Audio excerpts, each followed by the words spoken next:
బాలీవుడ్ అందాల తార ఐశ్వర్య రాయ్ బచ్చన్ నేడు జరిగిన లోక్సభ ఎన్నికల 5వ దశ పోలింగ్ లో ఓటు హక్కును వినియోగించుకున్నారు. కొద్ది రోజుల క్రితం ఐశ్వర్య రాయ్ కుడి చేతి మణికట్టు విరిగింది. గాయం కారణంగా ఒక చేతికి కట్టుకట్టడం జరిగింది. అందుకే ఆమె ఒంటి చేతితో ఓటు వేశారు. తాజాగా జరిగిన కేన్స్ ఫిల్మ్ ఫెస్టివల్ లో కూడా ఐశ్వర్య కట్టుతోనే ర్యాంప్ వాక్ చేసి సందడి చేసింది.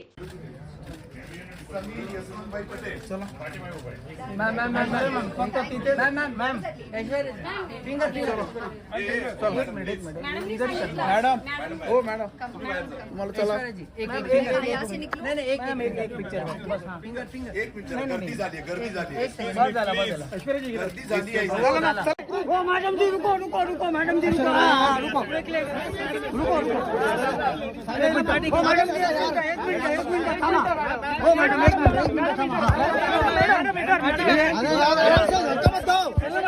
एक सारा सगळ्यांना पाठी घ्या ओ मैडम जी अरे अंगावर याल